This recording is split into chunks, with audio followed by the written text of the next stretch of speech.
Hello everyone. Before we get started, make sure to like and subscribe, and leave a comment saying where you're from and when you watched. That way, YouTube will continue to show you stories like this. Now, let's get started. Asterisk, I never thought that one day the technology I trusted would bring me to the brink of fear. It all started out so normally when I decided to test out an AI letter writing tool. I simply wanted a small letter to remember my grandfather, who had passed away many years ago. However, what it wrote became an indelible obsession. I typed a short line into the command box. Write a letter as if my grandfather was sending it to his family after his death.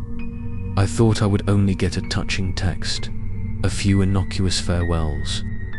But when the letter appeared on the screen, each word took my breath away. It described my grandfather's death in detail, not just in generalities, but down to the smallest detail. Details that even his family members were unaware of. My grandfather passed away suddenly, of unknown cause. His family only said that he passed away peacefully in his sleep. But the letter written by AI described a horrifying scene. He fell down right in front of the altar, his hand clutching a rosary, his breathing rapid and his eyes trying to see into the darkness of the ceiling. I was stunned, because that was exactly what I saw on the night he died. I was young that year. I woke up to get a drink of water and accidentally saw him collapse. But because I was so scared, I never told anyone. I trembled as I continued reading.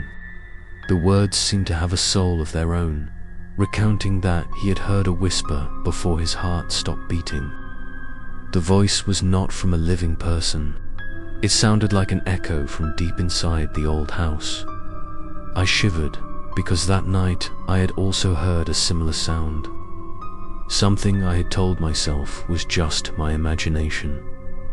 The letter ended with the sentence, "I apologize for taking the secret to the grave, but now you will know everything." Reading this, I felt a chill down my spine. What secret? Why did the AI know? And why did it choose me to reveal it? The following days haunted me endlessly. I tried again and again with different requests, but each time the letter appeared with terrifyingly accurate details.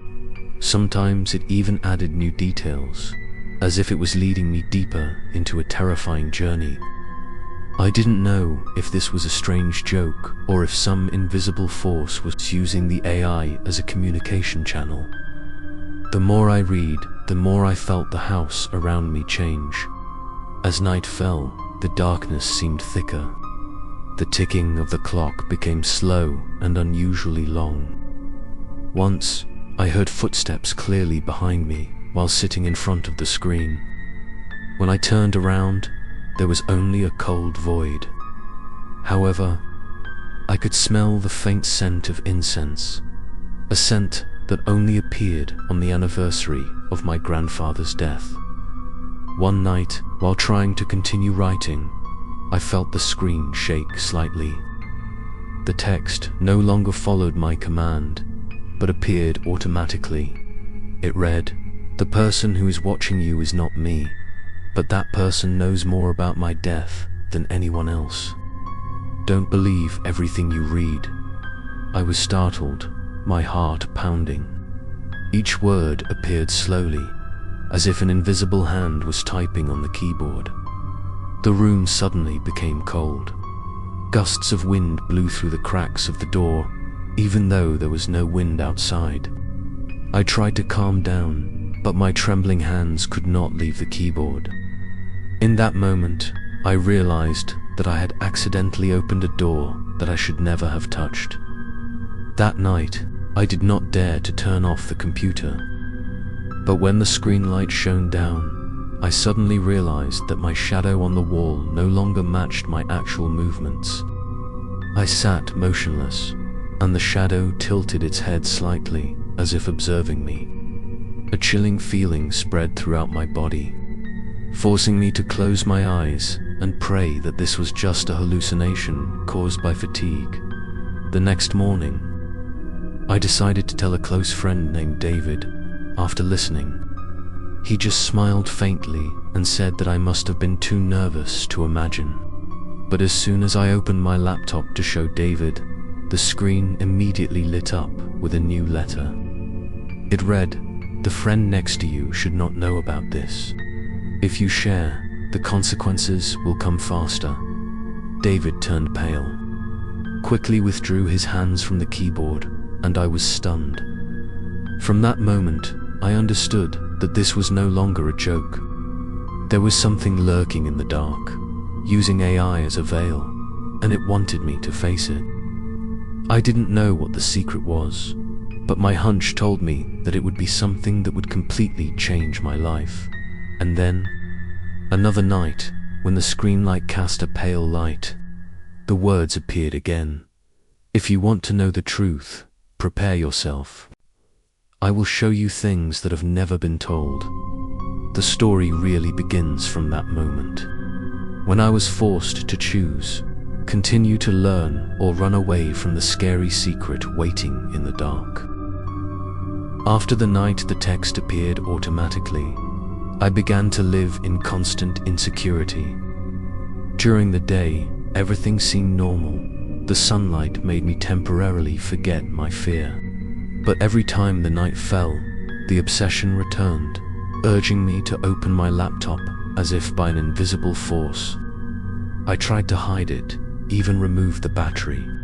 But every time I sat at my desk, the words, "If you want to know the truth, prepare yourself," kept echoing in my head.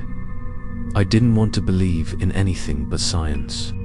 But when the screen turned on by itself, displaying strange characters, all my rationality was broken. That night, when I tried to close my eyes to sleep, the light from the screen shone directly on my face, waking me up. The screen was blank, with only a blinking cursor. I didn't type anything, but the text slowly appeared like an invisible hand typing. "Have you heard the whispers in the night?" My throat tightened. I clearly remember the night he died. I heard a distant voice, unable to identify where it came from. I used to think it was just an illusion, but now, when those lines appeared, I could no longer deny it. The room suddenly became cold. My breath turned into a mist in the air. I recklessly typed again, "Who are you?" Immediately the screen jumped to the words, "It doesn't matter who I am. What's important is that you know the truth. Your grandfather's death was not natural." I stared. For many years, my family had believed that he had passed away in his sleep, calmly and peacefully. But now, some entity was asserting the opposite. I typed again, "What do you mean?" This time, the screen went black for a few seconds and then lit up, displaying a long paragraph. It clearly described that my grandfather had seen a figure standing in the corner of the room before he fell. The figure whispered incomprehensible words, then disappeared as soon as he stopped breathing. I trembled as this detail matched my faint memory of seeing a shadow flicker in the corner of the house. I had denied it for years, but now it returned with terrible force. In the following days, I was haunted by messages from the AI. Every night, it revealed new details. One time it said that my grandfather was hiding a secret that if I discovered, I would no longer be able to live in peace. I was scared, but curiosity was like a rope tying me tightly, forcing me to read to the end. The house gradually became an invisible trap. At night, I often heard a faint knock on the door, but when I opened it, there was only darkness outside. Sometimes, I heard footsteps around the bed, soft breathing right next to my ear. I turned on the light and saw nothing, but the laptop was still on, the cursor still blinking, as if waiting for me to continue typing. One night, I decided to try something different. I asked a specific question. Who was in the room that night? The screen slowly showed the words, "That person is still hanging around my house. He never left." My heart sank. The room seemed to sway. From that moment on, I didn't dare to be alone anymore. I called David to come over to sleep. David laughed, saying that I was imagining things. But as soon as he sat down next to the laptop, the words appeared. "This friend won't believe it, but he will soon see." David turned pale, then tried to turn off the computer. But the screen lit up again, displaying a single character, a glowing red eye. We stared at each other, dumbfounded, neither of us daring to touch the keyboard anymore. That night, David and I lay still, not daring to sleep. Around 3 a.m., when the rain was pattering outside the porch, I heard footsteps slowly approaching the room. The door didn't open, but the footsteps still echoed in my head. David heard it clearly, his face pale. Then the knocking sounded, slow and steady. We held our breath, no one dared to move. But the laptop lit up again. A new line appeared. "Open the door. He wants to see you." We were terrified. David whispered to me not to open it, but my hands were shaking as if they no longer belonged to me. I held them tight, trying to hold them back. Then suddenly, the knocking disappeared. The room was silent, except for the sound of the rain. But when I turned around, my shadow on the wall was still there, and another shadow was slowly approaching me. That night, I couldn't sleep. When it was morning, David left, his face still in shock, and I knew that everything was not over. The door had opened, and I couldn't back down. After that terrifying night with David, I knew one thing for sure. This house was no longer a safe place. Every wall, every door, even every brick under my feet seemed to be hiding a dark secret. I began to pay more attention to every little detail that I had never paid attention to before. And then I discovered things that made me shiver. The next afternoon, when the sunlight filtered through the window, I decided to clean up the room where my grandfather used to live. It was a room that the family had locked since he passed away, rarely visited. The room still retained the old scent of wood and incense, a smell that was both familiar and suffocating. When I entered, a feeling of cold filled me, completely different from the sweltering heat outside. On the old altar, I found a small notebook, the cover moldy and smeared with handwriting.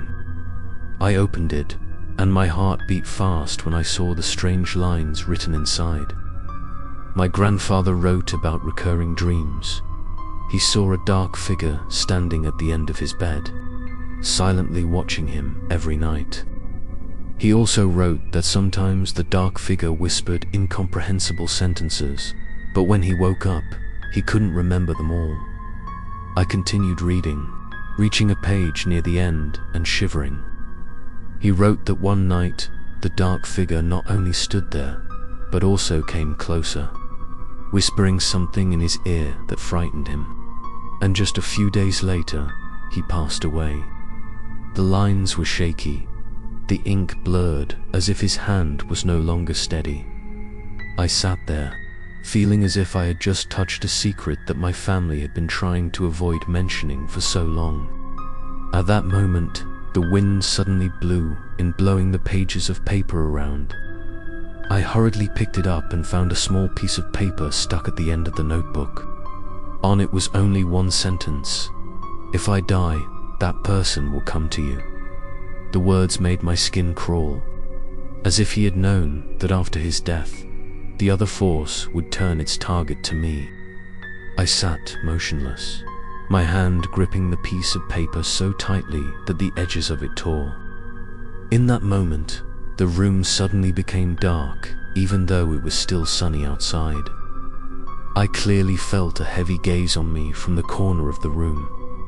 I turned my head and caught a glimpse of a faint figure passing by. I rushed out, my heart pounding, but when I looked back, the room was empty. Only the laptop in my hand lit up, displaying a new line. "You have entered a place you should not have entered." That night, I did not sleep. I sat by the laptop, waiting for it to write something more. Around 2 a.m., the screen shook slightly, and the line slowly appeared. "This house does not belong to you. It has belonged to him for a long time." I was stunned, my mind spinning. I began to remember my childhood, when there were nights when I heard strange knocking and whispering sounds, but always thought I was dreaming. Perhaps this house has never been peaceful. The next morning, I decided to tell my mother, but just as I was about to speak, I heard the sound of a chair moving behind me, even though there were only the two of us in the house. I turned around, no one was there. My mother looked at me, her eyes worried, then told me not to dig up old stories, that my grandfather had passed away peacefully, and that I shouldn't bring it up again. But in her eyes, I saw a flash of fear, as if she knew more than she said. That night, I had a strange dream. I saw myself standing in my grandfather's room, in front of the old altar. The incense lamp flickered, and a dark shadow appeared at the end of the bed. It didn't say anything, just raised its hand and pointed at the notebook I had read. When I approached, the dark shadow disappeared, leaving a whisper echoing throughout the room. "Look under the floor." I woke up with a start, sweat drenching my back. The next day, I followed the dream's instructions. I moved the old bed back, tried to pry up a piece of the floorboard. Sure enough, there was a small wooden box underneath. I opened it with trembling hands. Inside were old letters, all handwritten, but not from him. The handwriting was strange, crooked and haunting. In one letter, there was a sentence I will take away each generation in this family, until the secret is revealed. My heart stopped beating. I understood that this secret was not only related to his death, but also to the fate of my entire family, and perhaps I had accidentally become the next target. In the following days, strange phenomena appeared more frequently. Lights in the house turned on and off by themselves. Footsteps walking around the hallway, shadows of people looming outside the window. I had no doubt this was a real haunted story, and I was the character living in it. I sat motionless for hours, staring at the old wooden box I had dug from the floor. My hands were still shaking, my palms cold despite the sweat pouring out. Inside the box were old letters, faded, the paper brittle and yellow, as if they had been lying on the ground for decades. I carefully took out each letter, and immediately a cold breeze blew past, even though the window was still closed. The first letter I opened had a squiggly, illegible handwriting. The lines repeated the same message: "He does not sleep, he does not leave, he waits in the dark." As I read, goosebumps rose. It was as if each word contained hatred and obsession. The second letter recounted the death of a strange man in the village decades before. The description was suspiciously detailed. He died in this very house, his eyes wide open, his mouth open as if screaming, but no sound came out. The letter writer concluded that his soul was trapped here and had since become the darkness that haunted my family. I turned to another letter. It said that any generation living in this house would witness strange phenomena, and if they dared to dig up the secrets under the floor, the curse would continue to haunt them. A chill ran down my spine because I had done exactly what I was warned to do that night. I put the letters on the table, not daring to put them away. When the dim light in the room flickered, I heard the rustling of papers. Looking back, I saw the letters automatically stacked on top of each other, as if arranged by an invisible hand. Then the laptop turned on, the screen displaying a line, "You have read," which means you have accepted. I panicked, wanting to turn it off. But the power button did not respond. I rushed out of the room, my heart pounding. But in the dark hallway, I heard whispers. The voice was vague, dragging out each word, as if reciting the very content of the first letter. He doesn't sleep. He doesn't leave. He waits in the dark. I clenched my teeth, trying to calm down, but my whole body trembled. In the following days, the house seemed to have become a trap. I heard the door creak open in the middle of the night, but when I went down to check, everything was still there. One night, I saw a dark shadow pass by the window frame, even though I was sure there was no one outside. I became more and more convinced that those letters were part of a real scary story that I had accidentally pulled out of the dark one night. I tried to burn a letter in the hope of breaking the curse.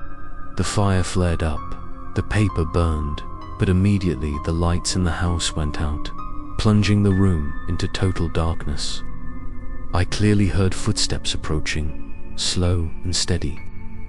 When I turned the light back on, the paper was still intact on the table, with only a small burn mark in the corner. The laptop lit up, this time with the words, "Cannot be cancelled." I knew I couldn't hide. I had to find out what was written in the wooden box. In another letter, there was a passage that made me choke. "If you see him in the mirror, don't turn around. Pretend you didn't see him." I immediately thought of the old mirror in the bathroom. Every time I looked in the mirror at night, I would see a shadow behind me, but I always told myself it was the light. Now I wasn't sure. I decided to tell David about this. He listened, his face pale, but this time he didn't laugh. He told me to leave the house immediately.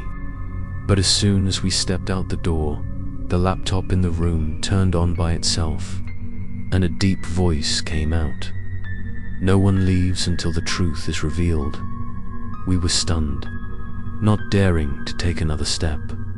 David looked at me. His eyes panicked, but I knew I was caught in this vortex, and there was no turning back. The house, the letters, and my grandfather's death were all tied to a secret bigger than I had ever imagined. And then, another night, as I laid the letters down on the table, they all lit up like luminescent lights in the darkness. On each page appeared a strange symbol, like a watching eye. I shuddered to realize that this was only the beginning of an endless chain of horrors. I couldn't take my eyes off the glowing letters on the table. The dim light radiated from each sheet of paper, spreading throughout the room, bathing everything in a cold light. The eye symbol was clearly visible, dark but strangely vivid, as if it was really blinking, looking straight at me. My heart was pounding, sweat rolled down my forehead. I wanted to scream, but my throat was stiff. I couldn't understand how rotten papers from decades ago could glow like that. Suddenly, a sound rang out behind me, like the sound of tables and chairs moving. I turned around. The room was empty, but when I looked back at the table, the symbol on the letter had changed. Now, the eye drawn in black ink had turned dark red, as if it was dyed with blood. The laptop lit up at the same time, and on the screen appeared the words, "You have seen him." I was stunned, trying to hold back my trembling. Who is he, and why does everything revolve around that black shadow? Immediately, images of those childhood nights resounded in my mind. When I saw a shadow behind the door, but always convinced myself that it was an illusion. Perhaps I had seen him long ago without knowing it. I tried to take a picture of the symbol on the letter with my phone, but the screen only showed a black patch. No image was saved. It was as if the symbol only existed in the world I was trapped in. I suddenly realized that this was no longer simply a strange phenomenon, but a game of an invisible force. That night, I put the stack of letters back in the box, but as soon as I closed the lid, the whole house shook slightly, and whispers rang out from all four sides. I couldn't hear the words clearly, but the gloomy melody was like an ancient curse. The more I listened, the colder my spine felt, and my hand unconsciously opened the box lid again. Inside, the eye symbol glowed brightly, this time as if it was drilling into my mind, making me dizzy. I collapsed to the floor, my mind spinning. In a state of half-consciousness, I saw a dark figure standing at the end of the hallway. He didn't move, just silently watching. But I felt like if I got closer, he would swallow me up in an endless void. I closed my eyes, praying that it was just an illusion, but when I opened them, he had disappeared, leaving the room dark and the sound of my laptop clicking. The screen displayed, "You cannot escape. He has chosen you." I sat on the ground, trembling, tears streaming from fear. I knew that I was being watched not only by the symbol on the letter, but also by an entity that was always lurking around me the next day. I decided to leave home for a while to find peace. I went to stay at David's house. He looked at me, saw that I was exhausted, so he didn't ask much. But when night fell, my laptop turned on by itself even though I didn't bring the power cord. The words appeared. "You brought him." David read it. His face paled, then suddenly his room window opened. The wind blew in, carrying the scent of half-burned incense. David screamed, hurriedly closing the door, but we both knew I didn't escape that house, because that thing had followed me. The eye symbols were the invisible strings that bound me, turning me into its prey. That night, lying next to David, I heard a faint knock on the door. He tried to pretend not to hear, but I knew clearly. Each knock made my heart clench. I was afraid that if I opened the door, I would see a black figure with red eyes waiting. I held my head, trying to endure, and finally, the knocking disappeared. But the laptop lit up again. The words appeared. "Tomorrow, he will show you his true face. I don't know what tomorrow will bring, but I have a feeling I'm getting closer to a terrifying truth. The house, the letters, the eye symbol, they all add up to a mystery I can't escape." That night, I could barely sleep. The words "tomorrow, he will show you his true face" kept ringing in my head, drowning me in utter confusion. I stared at the laptop, waiting for it to light up again, but the screen was silent, as if nothing had happened. The space was so quiet that I could hear the clock ticking away each second, long and heavy. David tried to convince me to leave his house, find a hotel, or even move to another city to get away from the strange things. But I knew that, no matter where I went, he would follow me, because I had touched the secret that had been sealed for decades. The letters, the eye symbol, and the lines that appeared by themselves were all clear evidence that I was tied to him. Around 3 a.m., the knocking on the door rang again. This time, it was not weak but clear, strong, each beat like a hammer. David was startled and rushed to the window to look outside. But the yard was completely empty, only the darkness. I sat there, frozen, because the knocking sound did not come from the main door, but from the room where we were sitting. The laptop was bright. The screen showed a blurry image. It was no longer lines of text, but a distorted face, vague in the darkness. Two deep eye sockets glowed red. The mouth was wide open, but did not make a sound. The face gradually became clear. Every hideous detail seemed to be engraved in my mind. David and I panicked, but the keyboard clicked. The words appeared. "This is the real face you want to see." The room was so cold that we could see our breaths freeze. David trembled and held my shoulders, while I tried not to take my eyes off the screen. But suddenly, the face disappeared, replaced by a reflection of the current room, as if the laptop had become a mirror. And in it, behind us, a black figure was standing, walking closer step by step. We both turned around, but saw no one. I turned back to look at the screen. The black figure was still there, standing right behind, his red eyes shining brightly. It felt like he existed in another dimension, and was only using the laptop as a door to enter my world. I no longer doubted that this was not just a mental obsession, but a real scary story happening right before my eyes.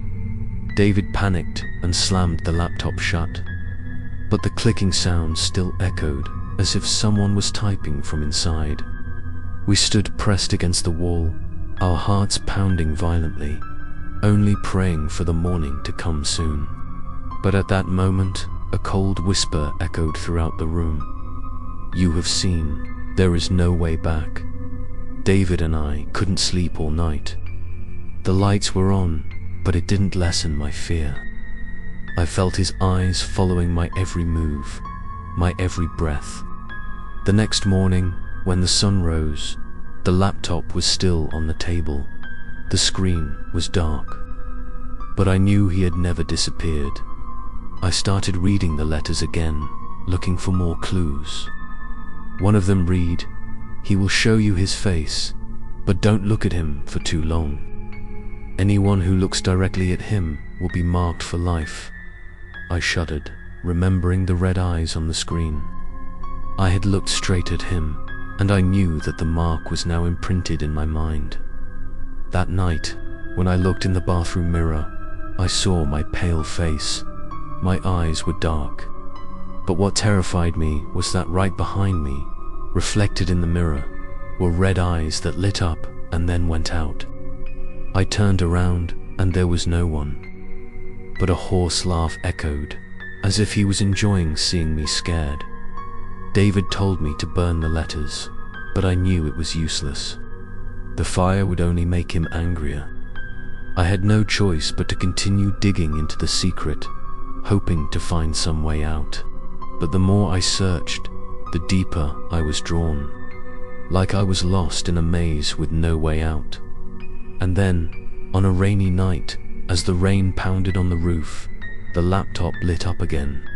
No words, no images, only a pair of glowing red eyes appeared on the screen, staring at me.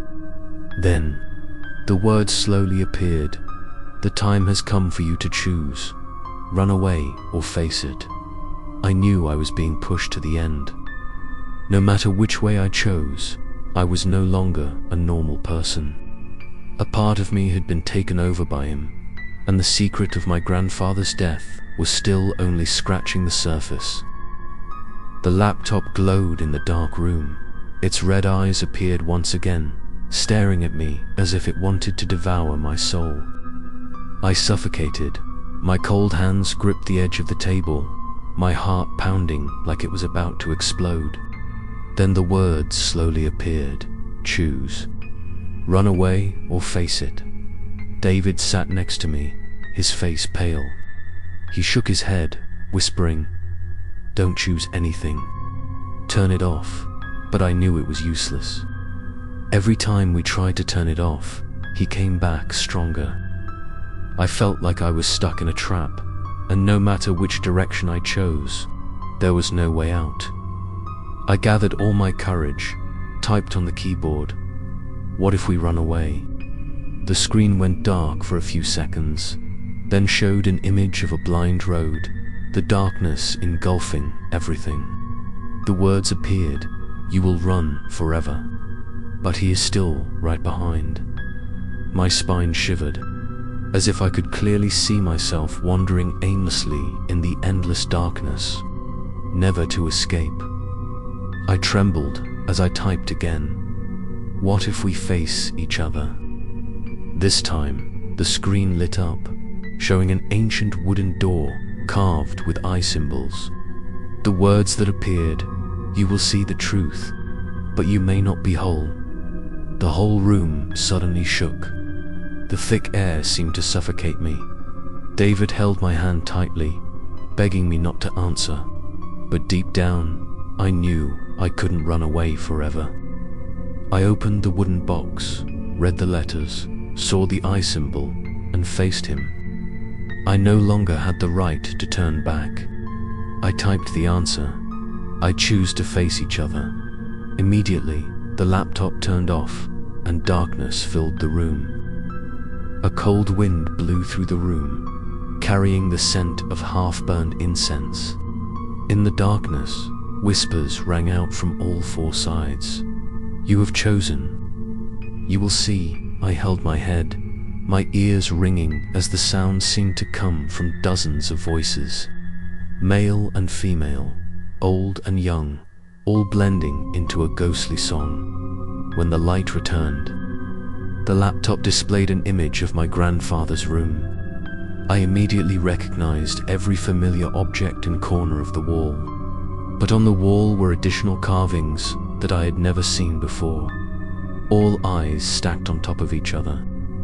In the middle of the room, a black figure stood upright, its red eyes illuminating the entire space. He raised his hand, pointing at me. I no longer looked through the screen, but saw him appear right in the room.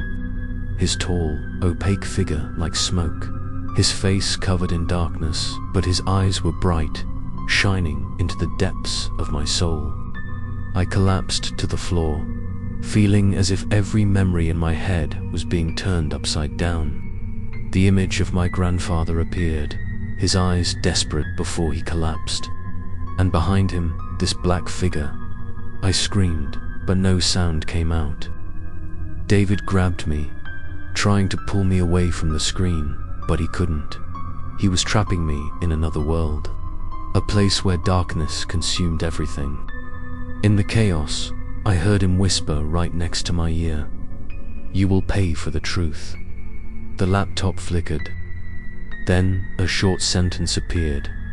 "Tomorrow night, the door will open." I trembled, knowing that the real confrontation had only just begun. The fateful night came faster than I expected. I lived in a state of extreme tension all day. Every small sound, every fleeting shadow made me jump. David tried to reassure me, but even his eyes could not hide the fear.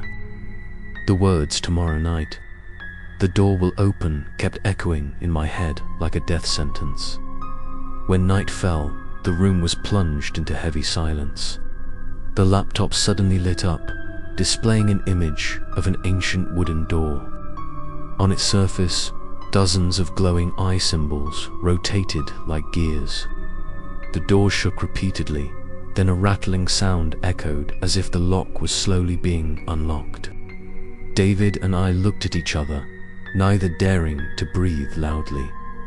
A familiar whisper echoed throughout the room. Hundreds of voices intertwined, forming a creepy song. Then on the screen, the words appeared, "The door is open." At that moment, darkness rushed out, flooding the room. The lights went out. The cold air penetrated my skin, making me shiver. I felt like I was no longer standing in the familiar room, but had entered another space where time and reality were distorted. In front of me, the door really appeared. It was no longer an image on the screen, but a giant wooden door, rising right in the middle of the room. From the crack, thick black smoke escaped, curling like invisible hands. I could clearly hear my heart beating, each beat heavy, as if wanting to escape from my chest. David pulled my hand, shouting, "Don't come closer. Don't open it." But I knew It had opened by itself. The crack grew wider, and from the darkness, a pair of red eyes flashed. I was stunned, my legs stiff, unable to move. Then a tall figure stepped out, his shape as hazy as smoke, but his eyes were bright, illuminating the entire room. He stopped right in front of me, his cold breath blowing on my face. In that moment, memories rushed back. I saw my grandfather collapsed in front of the altar, his eyes staring desperately at the ceiling. Behind him, there was this shadow. I heard him whisper, "Don't let him take your soul." I panicked, wanting to scream, but my voice was stuck in my throat. The laptop flickered again, displaying the words, "You chose to face. Now hear the truth." The shadow leaned closer, whispering right next to my ear, its hoarse voice echoing from the ground. "Your grandfather did not die a natural death. I came, and your grandfather looked straight at me. He bore the mark, and now you do too." I shivered, my whole body cold. David stood still, not daring to come closer. The shadow continued to whisper, "Every generation must pay the price. You cannot escape this curse." I saw his eyes boring into my mind, making me dizzy. In an instant, I saw a series of images. My family members from generation to generation, all facing the same shadow, all falling. I fell to my knees without strength. The shadow raised its smoky hand and placed it on my shoulder. A cold feeling spread throughout my body, as if my blood had frozen. The laptop lit up one last time, and the words appeared, "You have entered the path of no return." At that moment, the door behind the shadow opened wider, revealing a deep darkness where thousands of red eyes looked out at the same time. I screamed in despair, and everything fell into a thick darkness. When I opened my eyes, the room was silent again, as if nothing had happened. But the laptop was still lit, and the last words appeared. "You have seen, now prepare for the next." I still remember, clearly, the moment thousands of eyes opened simultaneously in the darkness behind the door. The scene was like a never-ending nightmare. They stared at me, the red light piercing through, making my mind spin. I felt like my soul was being torn apart. Hanging in front of countless invisible creatures, David screamed, pulling me out of position, but my body was stiff as if nailed to the ground. I tried to breathe, but my lungs felt suffocated. A whisper echoed in my head, not from one voice, but from hundreds, thousands of different voices. They mixed together into a chaotic sound, both near and far, like waves crashing straight into my mind. The laptop lit up again. The words appeared, "They are the ones who saw him. Now they are forever trapped in the darkness." I realized that those eyes were the souls of those who had faced the darkness in the past. Perhaps my grandfather was among them. I choked up, my heart tightened, suddenly realizing that he had never been at peace. The shadow standing before me let out a hoarse laugh, the creepy sound echoing throughout the room. He leaned down and whispered, "You will soon join their ranks." I trembled. My whole body felt drained of strength. Each of his glances was like an invisible knife, carving deep into my flesh. David recklessly picked up one of the old letters and tore it to pieces. Immediately, the room shook. A scream rang out from the door. Red eyes blinked repeatedly, as if in anger. The laptop showed the words, "You have offended him." The shadow rushed towards David, fast as a whirlwind. I screamed, rushed forward to hold my friend, but a cold wind whipped past, knocking me to the floor. In that brief moment, I saw his face clearly. No longer a shadow, but a wrinkled, distorted face, lips half closed, as if always whispering deadly secrets. The red eyes pierced my heart, making me dizzy. I realized that this was no longer a normal ghost, but an entity that existed beyond all laws. The room gradually became distorted. The walls cracked, the floor turned into a deep void. David and I struggled, trying to hold on to the edge of the table. The laptop was floating in the air, words appearing line by line. You have chosen. You must go all the way. I understood that we had no way back. The door was open, and we had crossed the line of no return. In desperation, I called his name. As if someone answered, a vague voice rang out from the darkness. Don't let him take it all. There is still a way. I strained to listen, but the voice was mixed with thousands of whispers, faint and then disappeared. I didn't know if it was really my grandfather or if it was just another trap. David looked at me, his eyes filled with despair. He gasped, "We have to find a way out, before we're swallowed." I nodded, but inside I was terrified that the way out might be even more terrifying than the darkness we were facing. He took a step back, his red eyes flashing even more fiercely. Behind him, thousands of other eyes blinked in unison, creating an eerie glow that filled the space. Then the laptop displayed the words, "Tomorrow night, you will know the final path." I collapsed, my whole body limp. I knew that this nightmare was not over, and the next night would be even more terrible. I lay awake all night, my heart filled with confusion about the so-called final road. The whispers from the darkness still echoed in my ears, as if reminding me that I could not escape my predetermined fate. David tried to keep me awake, but the red eyes appeared in my mind continuously, making me unable to distinguish between reality and illusion. When dawn came, everything in the house was quiet, as if nothing had ever happened. But I knew clearly it was just the lull before the storm. I flipped through old letters, looking for any mention of this road. Sure enough, in a torn letter at the corner, I read the blurred words, "The final road is where truth and death become one. If you enter, there is no turning back." The words were like a verdict. I sat silently for hours, trying to understand its meaning. Is this a physical path, or just a state of mind?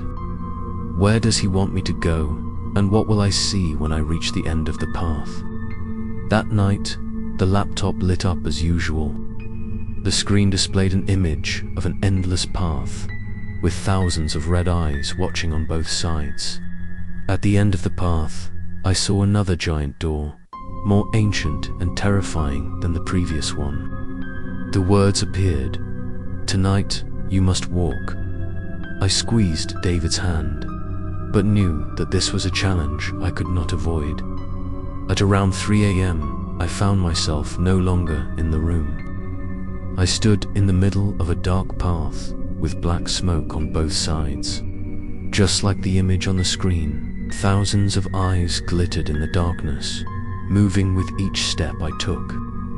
I took a deep breath and walked forward step by step, my legs heavy as if shackled. David was no longer beside me, only me and countless cold gazers. With every step, I heard a whisper echoing, "You will not escape. You will join our ranks." The creepy voice echoed from all directions, making my heart stop. I gritted my teeth and continued walking, because stopping meant being swallowed up on the spot.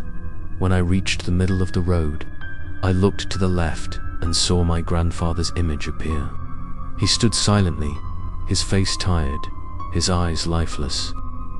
I wanted to call his name, but he just raised his hand to signal not to speak, then disappeared into the smoke. My heart ached, tears welled up, But at that moment I understood that he was trying to show me the way. The road stretched on endlessly. Each step felt like a century. When I was exhausted, the last ancient door appeared before my eyes. It was towering, engraved with eye symbols. All of them opened at the same time to look at me. From the crack in the door, the howling wind echoed, carrying the scent of incense mixed with the smell of blood and rust. I raised my hand, trembling as I touched the door. Immediately, the symbols lit up, the road shook, and screams rang out from thousands of eyes on both sides. The laptop seemed to echo somewhere, displaying the words in the space. "You have arrived. Step through to see the truth." I knew this moment would change everything.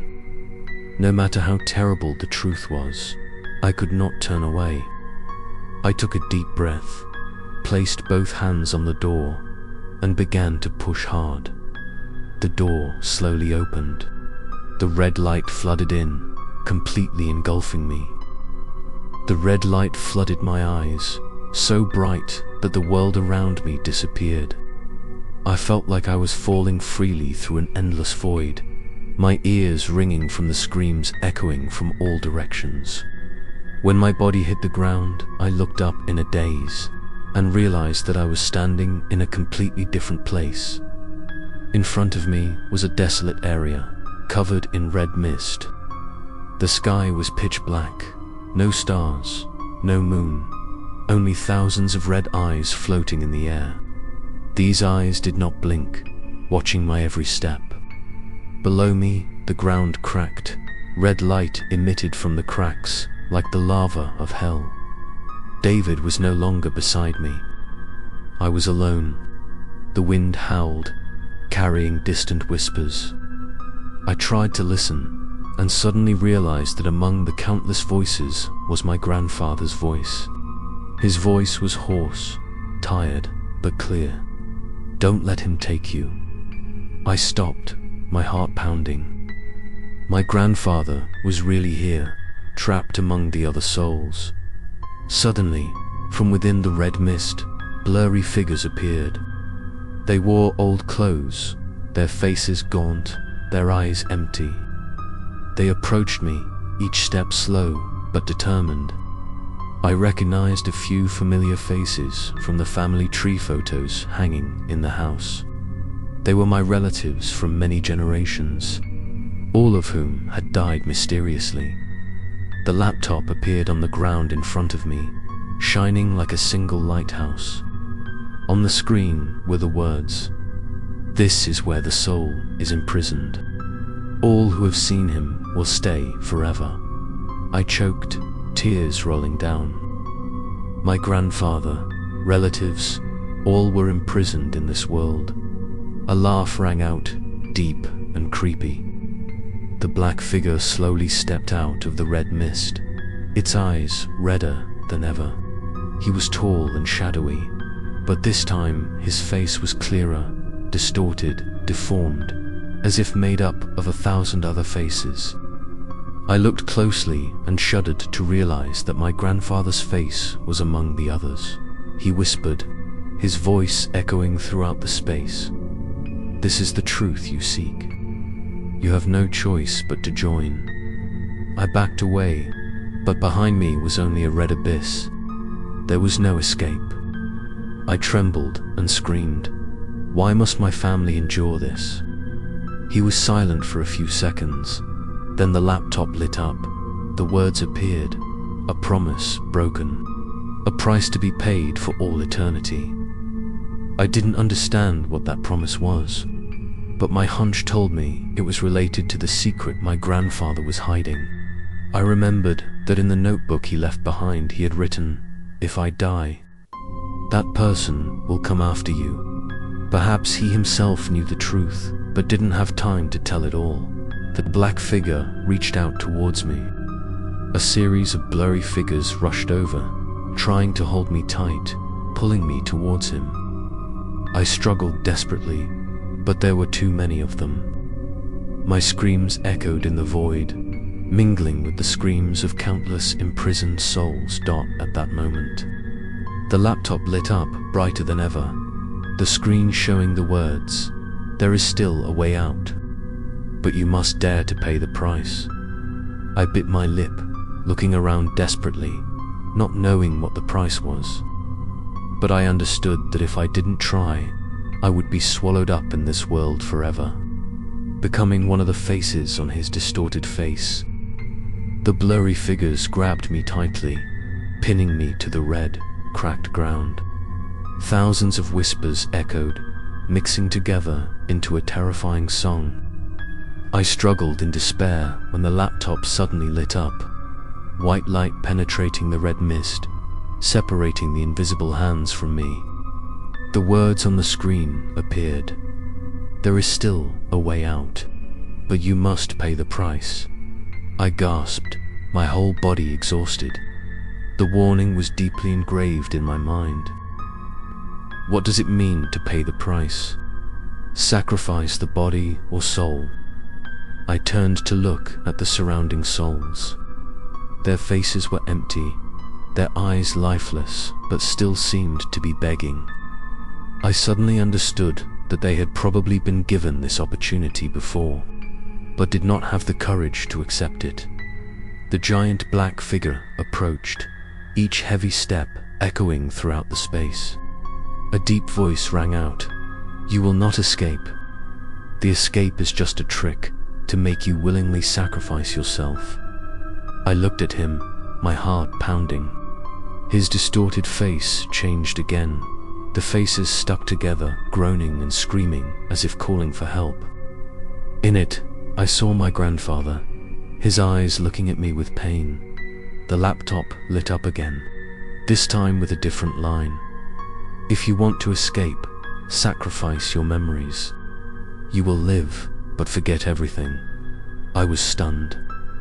Memories were all that made me who I was. If I traded them, I would become an empty shell, living without knowing who I was. But if I didn't, I would be trapped in this place forever. My soul melting into that distorted face, I held my head, screaming in despair. The wind howled, red smoke billowed. Thousands of eyes in the sky blinked repeatedly, as if urging me to make a decision. The black shadow laughed hoarsely, its voice like a knife cutting into my ears. "You have no choice. Everything will be mine." In that moment, I heard his voice whisper again, weak but clear. "Don't let him take it all. Choose, but keep the core of you." I burst into tears. My heart felt like it was being torn in two. If I forgot everything, I would lose him, my family memories, everything I had ever loved. But if I didn't choose, I would die in pain, my soul swallowed. I placed my hands on the laptop keyboard with trembling hands. The screen displayed two options: accept trade memories and reject, dissolve in darkness. I looked at them, my heart aching. Where was David? He had disappeared since the door opened. I didn't know if he was still alive or had become part of that darkness. A strong wind suddenly blew by, stirring up red dust. When the smoke cleared, I saw two small paths in front of me. One led to a dim light, the other was completely submerged in darkness. The laptop flickered, the last line of text appearing, "You only have one chance." I took a deep breath, my heart filled with fear and hesitation. Everything around me shook, as if the world was about to collapse. I knew the next decision would decide my fate forever. I stood frozen between two paths. One side was dimly lit, fragile as a dying breath. The other side was pitch black, swirling like a bottomless pit. Thousands of red eyes in the sky watched my every move. In that moment, I had never felt so alone, as if the world had only me and my fateful choice. I was truly home alone in the most terrifying sense. The laptop was still glowing brightly at my feet.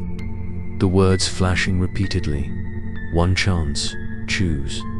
I took a deep breath, my hands trembling as I clenched them, my heart pounding as if it was about to explode. I remembered his weak voice in the darkness. Keep the core of you. Those words repeated over and over in my head, like a dim, guiding light. I looked at the path of light. It was not beautiful, not brilliant, but cold and fragile. I was afraid that by stepping into it, I would lose my memories, lose myself. But if I choose the darkness, I know for sure that I will be swallowed. My soul will disappear forever. The two paths are like two death sentences. Only the ending is different. The horse laughter of the black shadow echoed, gloomy like a knife. He moved closer, his distorted face became clearer.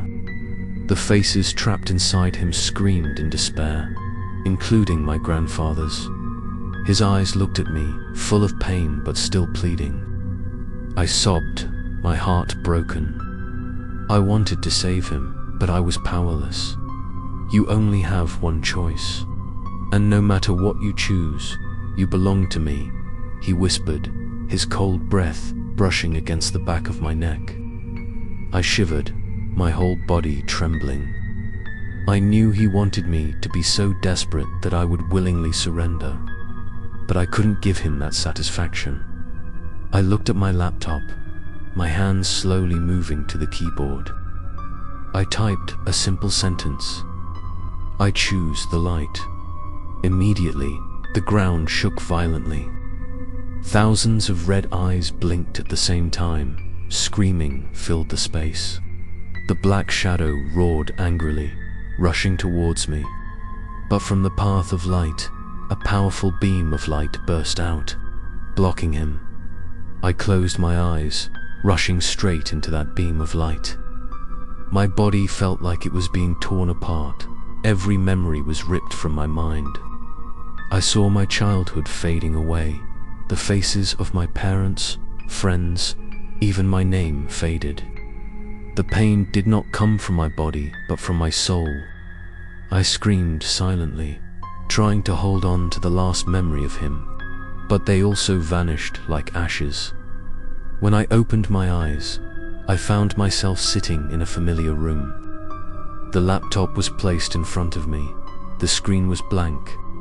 I looked around. Everything was normal, as if nothing had ever happened. But I knew clearly I was no longer the same person as before. The memories were empty. In my head there was only a vague feeling of loss. On the screen, a line of text slowly appeared. You have paid the price. You have escaped, but not completely. I sat motionless, my heart cold. I could not remember who I was, but deep in my subconscious, I knew that the darkness was still there, waiting to return. When I opened my eyes, I found myself sitting in a familiar room, the laptop still on the table, the screen bright but empty. No more red light, no more black shadows, no more thousands of eyes. But in my head was a cold, suffocating void. I couldn't remember my name, my family, or my past. Everything vanished, like pieces of broken mirror being swept away. The sound of rain falling outside the window echoed, pounding like a lost heartbeat. That rain sound became the only sound that kept me awake in the chaos in my head. I sat motionless for hours, just listening to the sound of rain hitting the tin roof, the sound of water flowing outside the porch. A terrifying silence fell, as if the world outside had disappeared. The laptop suddenly flashed. The words appeared, "You have paid the price." But the darkness is not over yet. I trembled, my heart filled with fear. I had no memories to cling to, but my instincts told me he was still somewhere, hiding in the dark corner. I looked around. The familiar room suddenly became strange. The moldy, mottled walls, the dusty mirror, Everything seemed to carry a breath of death. In the mirror, I caught a glimpse of a figure standing behind me. I turned around. The room was empty. My heart was pounding, sweat was pouring out. My eyes were glued to the mirror. The reflection now had only me sitting quietly, but the eyes in the mirror suddenly flashed red, then turned off as soon as I blinked. I no longer knew what was real, what was virtual. The erased memories made me unable to distinguish. I tried to write down on paper what was left in my head, but could only write a few meaningless words. The handwriting was shaky, like that of a stranger. The more I tried, the more desperate I felt. Night fell. The sound of rain still did not stop. I lay on the bed, eyes wide open. The sound of rain hitting the roof was like hurried footsteps, and it became clearer and clearer.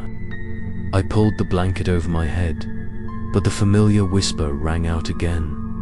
"You have forgotten, but I have not." I jumped up in panic. The laptop lit up again, showing the words, "You think that losing your memory will save you." I backed away, my back pressed tightly against the wall. The words continued to appear. "I am here, in the void you left behind. I live in your own oblivion." A chill ran down my spine, understanding that the price I paid did not eliminate him, but only opened another way for him to penetrate deeper. A black shadow briefly appeared in the corner of the room, then disappeared immediately. I screamed in despair, but no one heard. I was truly home alone, isolated within four walls. No memories, no support. Only the sound of rain falling persistently like a mournful song. The laptop finally showed the words, "Tomorrow night, he will claim the rest." I collapsed, my heart pounding. I had lost my memory, but my soul was still there, and now he wanted that too. That night, the sound of rain outside the porch continued to fall, but it was no longer a quiet, sad song. It mixed with a familiar whisper, as if each raindrop was carrying his message. I lay on the bed, eyes wide open, my heart pounding so hard that my chest ached. The laptop was still lit on the table. The screen was dark, but the cursor kept blinking, as if waiting to write my fate. Then suddenly, the words appeared. "Tonight, I will take the rest." I clenched the bedsheet tightly, cold sweat pouring out of my body. I had lost my memory, and now the only thing left was my soul. If he took it, I would disappear completely, nothing left in this world. The room gradually became unusually cold. My breath turned into a thin white smoke. The lights flickered, then went out, leaving the night thick. In the darkness, footsteps echoed slowly. Each step was long and heavy, like a hammer pounding on my heart. I strained my eyes to look around, but only saw blurry figures moving in the corner of the wall. A cold wind blew through. The window opened, the curtains fluttered. I clearly heard him whispering right behind me. "You think forgetting is enough. You still belong to me." I turned around, but only saw empty space. At that moment, the laptop lit up, casting a red light across the room. On the screen, a distorted image appeared. My face, but empty, lifeless, eyes pitch black. I was stunned, because that was probably the image of me after losing my soul. A black figure stepped out from the screen. Tall, opaque, like smoke, eyes burning red, piercing me. He raised his hand, his long, hook-like fingers reaching straight towards my chest.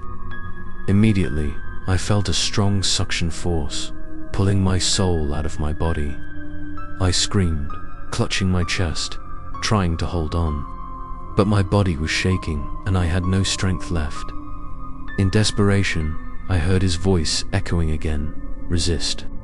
Don't let him take everything. Remember what you gave up.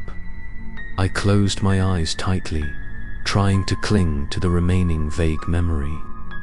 I couldn't remember clearly, but deep down, there was still a small ray of light. A memory of family, of the warmth that once belonged to me. I focused on it, holding on tightly like a lifeline. The black shadow roared. The sound was like thunder, shaking the entire room. The laptop displayed the words, "You dare to resist. You will regret it." He rushed forward, his hand piercing through my chest, but he couldn't pull my soul out completely. I screamed loudly, my whole body trembling, resisting with all my strength. In that moment, I saw thousands of imprisoned souls behind him, their eyes shining with hope. Their screams mingled with mine, creating a shocking echo. He backed away, furious, his red eyes flashing fiercely. The room shook, the walls cracked, darkness poured in. The laptop flickered, the words appeared. The final battle is coming. If you win, you escape. If you lose, you belong to me forever. I collapsed to the floor, panting, my heart pounding. I knew the final battle was coming, and this time it would decide everything. The room shook violently after he retreated. I collapsed to the floor, sweat and tears mixed together, my heart pounding as if it was about to explode. On the laptop, the words flashed. The final battle is coming. Each character lit up, as if etched into my brain, emphasizing that everything that had happened was just the prelude. The final battle would be the deciding factor. The black figure stood tall before me, its red eyes swirling as if it wanted to devour my soul. Its distorted face changed constantly. Thousands of screaming faces merged into one. I saw my grandfather in it, along with countless ancestors who had failed before him. The scene was like a warning that I might be next. The air in the room was so thick, so stifling that I could hardly breathe. I felt like I was trapped in an invisible prison. The room even gradually distorted, stretching into a strange space, like a camping ground in the middle of the night. But instead of a warm campfire, I was surrounded by tents of black shadows, each one swaying as if it contained a trapped soul. From one of them, I heard a faint cry. I approached and was startled to see David's face flashing inside. He was screaming, his eyes wide with despair. "Run! He's trapped me." I was stunned, my heart aching. David had not been with me since the door opened, and now the truth was revealed. He had been dragged here, become one of the trapped souls. The laptop lit up, the words appearing, "To save him, you must win. If you lose, both of you will be devoured." I clenched my fists, my teeth grinding. I couldn't let my friend be trapped forever. But my opponent was no ordinary person, but an entity that had spread terror for generations. The shadow laughed hoarsely, echoing like thunder. "You think you can fight me? You're just a weak human. But try. I love to see my prey struggle." He waved his hand. Black smoke columns burst from the ground, surrounding me in a circle. Outside, thousands of red eyes opened simultaneously, watching my every move. I took a deep breath, trying to calm down. I had lost my memories, but I still had my instincts, my soul, and if he wanted to take them, I would fight to the end. I picked up a broken piece of mirror from the floor. The pale light reflected in it made him pause for a second. I realized that mirrors could make him waver, because reflections were how he was truly seen. The words on the laptop appeared, "Use light to fight darkness." I looked around. The room was dark, only the faint light from the laptop. I suddenly remembered the matchbox in the drawer. With a trembling hand, I lit it. The small flame flared up, and the black shadow roared angrily. The dark tents shook violently, screams echoed everywhere. I rushed to one of the tents, lit a fire. The darkness vanished, and the soul inside escaped, flying up into the sky. His scream echoed, shaking the space. He rushed forward, his smoky hand reaching out to grab me. But I used a piece of mirror to reflect the fire back at him. His whole body trembled, distorted, as if being torn to pieces. But I knew this was not the end. The laptop showed the words, "The final battle has just begun." I stood there, panting, my hands shaking as I held the mirror and the match, my heart filled with fear but also burning with determination. I had gone too far, and now there was no turning back. The small flame from the match trembled in my hand, the weak light but made the shadow roar in anger. The tents of darkness around me swayed, distorted, each scream echoed from within. I knew, clearly, this fire was not enough to destroy him, but it was the only thing that kept me from being swallowed immediately. I rushed to another tent, lit the fire. As soon as the light touched, the shell of darkness disintegrated, and a soul escaped, flying up like white smoke. The scream echoed throughout the space, making me shiver and feel a fragile ray of hope. I saw David's face flash again in a nearby tent. He shouted, his voice choked, "Hurry, he's getting weaker." But the shadow didn't give me time to do anything more. He rushed forward, his red eyes burning fiercely, his smoky hand stretched out to grab the flame in my hand. I quickly raised the mirror, reflecting the light onto his face. Immediately, he howled, his distorted form trembling. I realized that the mirror reflected not only light, but also his true face. In that brief moment, I saw clearly that he was not just a distorted silhouette, but a collection of thousands of bound souls. My grandfather's face was among them, his eyes filled with despair. I choked, tears falling. I shouted loudly, "Let them go." But he only screamed, his voice echoing like a storm. All of them belong to me. No one can escape. The laptop flashed again. The words appeared. Every soul freed will weaken him. But you must pay with your own pain. Before I could understand, my whole body was in pain, as if thousands of needles were piercing it. Every time a soul was freed, it lost a part of its power. But I took on that pain for them. I gritted my teeth and endured, rushing to free another soul. The pain came, causing me to collapse, breathing heavily. The black shadow roared, throwing me far away. I hit the cracked ground hard, my eyes blurred, but in my daze, I still saw a few souls escape, flying up to the sky. That gave me more strength to stand up. David shouted in the tent, his voice hoarse, "Don't give up.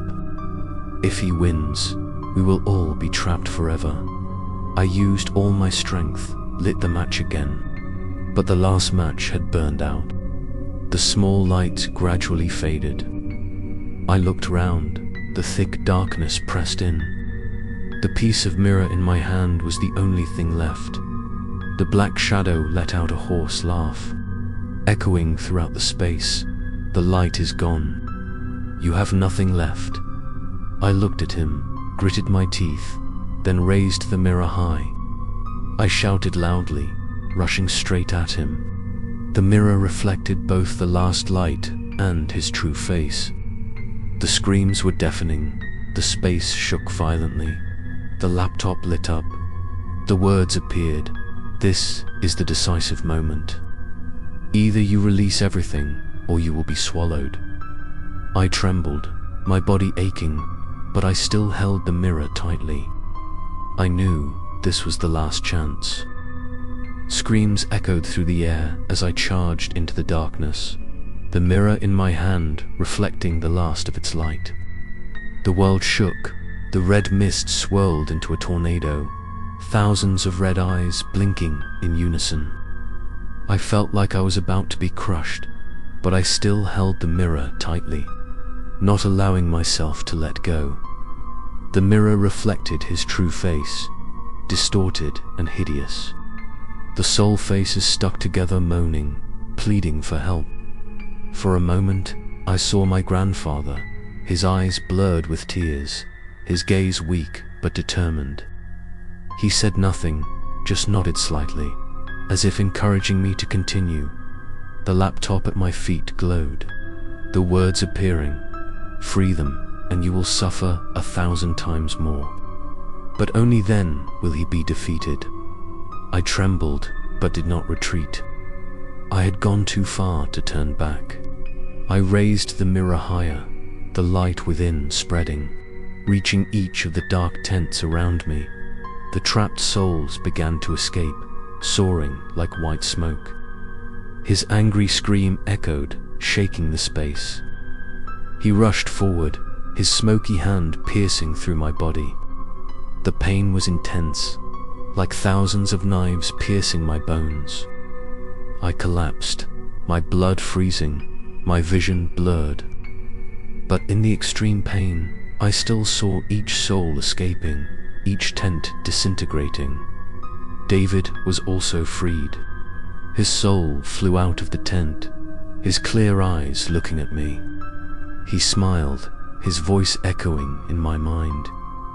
"You did it. Don't give up." I burst into tears, the feeling of pain mixed with relief. But he still didn't fall. The black shadow roared, its distorted form bulging, its red eyes burning fiercely. He no longer had a human form, but turned into a giant mass of darkness, swirling like a storm.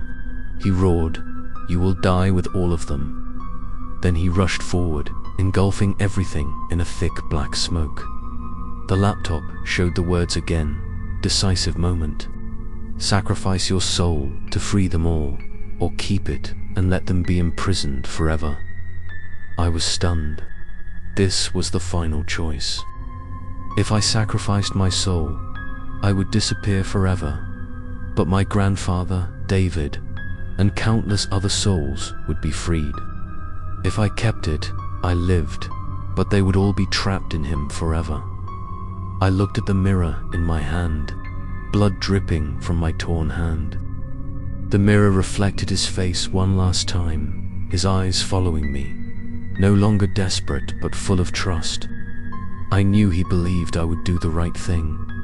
My heart clenched, my whole body trembled, but a path was clear in my heart. I shouted, holding up the mirror, ready to sacrifice myself to free them. I screamed loudly, lifted the mirror up high, my whole body trembling, but my heart was clear.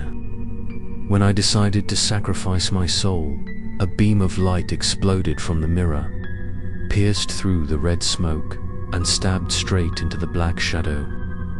A piercing scream rang out, shaking the world. I felt my soul leave my body. Every last piece of memory also disappeared. But in that moment, I was no longer afraid. The imprisoned souls began to escape. White smoke lines flew up, shining like stars in the dark night. My grandfather smiled, his eyes gentle, then disappeared into the light. David reached out to me, his voice echoing, "You did it." "Thank you," I burst into tears. Tears mingling with the bright light. The black shadow convulsed violently, its distorted body torn apart piece by piece. The faces on his body disappeared one by one, the painful screams echoing as thousands of souls were escaping from prison. I thought it was all over, that my sacrifice had freed everyone. But then, in the midst of the chaos, a whisper rang out, deep and creepy. "You think sacrifice is the end?" Sacrifice is only the beginning of revenge. I shivered, feeling the darkness still clinging somewhere. From his ashes, a giant black vortex formed, swirling as if to swallow the light. The laptop was still lit, this time showing a trembling line. You have freed them, but the price is the rise of something even more terrible. He will return because your soul now belongs to him. I was numb. My whole body gradually dissolved, like smoke being sucked into the black vortex. Before my eyes, the freed souls looked back, their eyes filled with anxiety and gratitude. I clearly heard the dark shadow scream, "You have ignited the cycle of revenge. I will return in another form, stronger, more bloodthirsty." I panicked, trying to hold on to the last bit of consciousness, but it was useless. I was just a small piece of soul caught in the vortex. In the last moment, I thought about my choice. I had saved them, but at the same time, I had given the darkness a new power. This was no longer just my family's curse, but could become a nightmare for anyone who touched it. The laptop faded, before turning off completely, showing the last words. The story is not over. A new cycle is beginning. I disappeared into the darkness, but somewhere, in the depths of my consciousness, I still hoped that my sacrifice was not in vain. I slowly faded into the black vortex, my consciousness leaving my body but still having a glimmer of consciousness. Everything around me spun, distorted like a torn painting. The howling of the shadow echoed in my mind, pounding like a storm. He whispered in 1,000 overlapping voices, "You freed them, but opened a new loop. I will return, stronger, and no one will escape." In the chaos, I saw the souls that had just escaped fly high into the red sky. They turned into small rays of light, fading into nothingness. My grandfather smiled one last time, his figure gradually disappearing. So did David, his eyes clear before turning into white smoke. They were freed, but I was not. I was chained in the vortex, my soul disintegrating into countless pieces. The laptop fell into the air, flickering. On the screen, the words appeared, "You have sacrificed, but the darkness is not dead. It will find a new host." I trembled, not from pain, but from the knowledge that the curse had escaped my family. Now, anyone who accidentally touched it could become its next victim. The vortex swallowed me completely. I thought I would disappear, but no. I woke up in another space, an unfamiliar room. On the table was a familiar laptop, the screen lit, the cursor blinking. But this time, I was no longer the one sitting in front of it. I was just a voice echoing in it, trapped, turned into part of the curse itself. I saw an unfamiliar hand approach, opening the laptop. A young face, innocent, curious. The person had no idea what awaited. I wanted to shout a warning, but my voice only came out as a strange whisper, seeping through the speaker of the machine itself. The person frowned, reading the first line that appeared. "Hello, would you like to write a letter?" I shivered. The loop had begun. The darkness never left. It just looked for the next person to devour. I became a part of it, watching, helpless, and waiting until the darkness awakened again. The laptop flashed, the screen showing the last sentence. "This scary story will never end."